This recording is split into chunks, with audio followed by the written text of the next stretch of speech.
coraggio me l'ha dato mio figlio. Quando è nato mio figlio io ho capito che non potevo lasciarlo vivere in una città così devastata come Roma, e quindi avrei voluto fare di tutto per rendere Roma una città più vivibile, più a misura di bambino. Ho iniziato prima con un comitato di quartiere, ho visto che a un certo punto arrivavamo comunque allo scontro con la politica, perché la politica ci chiedeva chi era il nostro referente. Questo per me è inaccettabile, e in quel momento stava nascendo il Movimento 5 Stelle a Roma. Ho fatto il salto e sono entrata nel Movimento 5 Stelle, e da lì è nata quella voglia di lottare per una città migliore.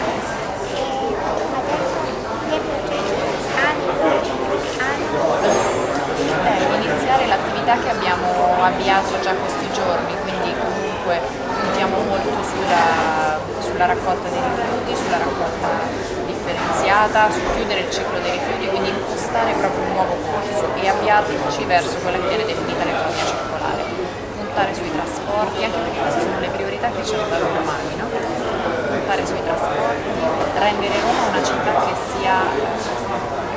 punti sul trasporto sostenibile, sul trasporto pubblico, quindi ciclabilità, più autobus, più tram, e diminuire progressivamente le macchine private, le auto, e poi puntare molto sulla trasparenza e lo stop agli sprechi.